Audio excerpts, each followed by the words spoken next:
Tired of dealing with annoying flies, fruit flies, and gnats in your home? The Zevo Flying Insect Trap is your ultimate solution. Don't wait. Check out the link in the video description now to get your Zevo Flying Insect Trap on Amazon and enjoy a bug-free home today. A damning new report from NASA has laid bare how Boeing's ineffective quality management has stranded 2 astronauts on board the International Space Station.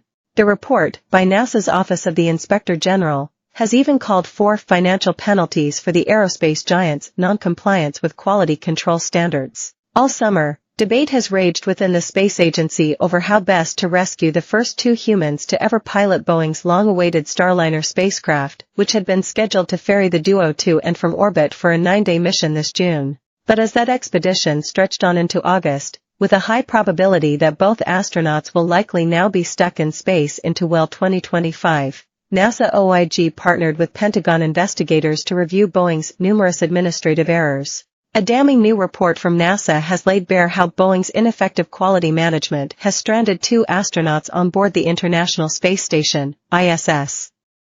Above, a NASA image from July shows Boeing's troubled Starliner spacecraft as it is now, attached to the ISS. Boeing's process to address deficiencies to date, the space agency's top watchdog stated in their report, published Wednesday, has been ineffective. Worse, NASA OIG continued, the company has generally been non-responsive in taking corrective actions when the same quality control issues reoccur.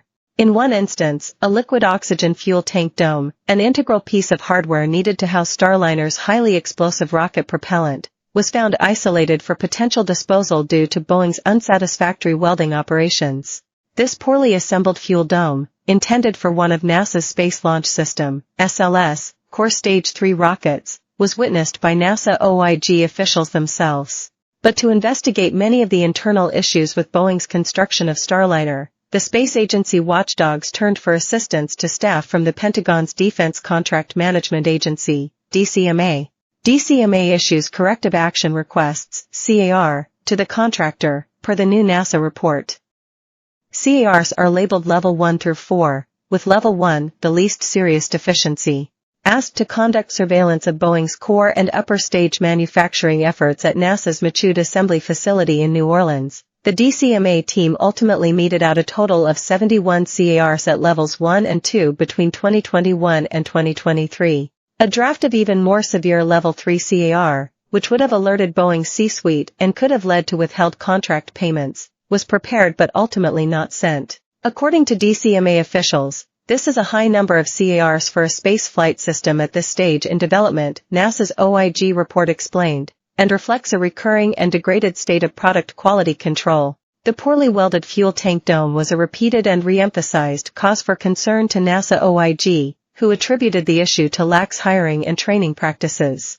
According to NASA officials, the welding issues arose due to Boeing's inexperienced technicians and inadequate work order planning and supervision, NASA OIG said.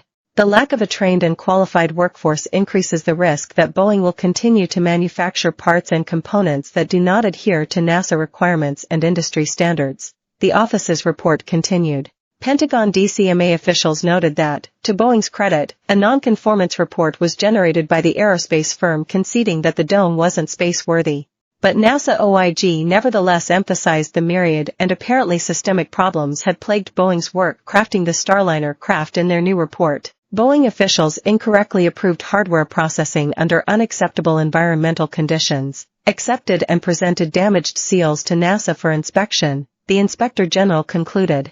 The aerospace firm, NASA OIG found, also used outdated versions of work orders. Outside of the OIG, officials within NASA have bristled at the suggestion that Wilmore and Williams are stranded or stuck.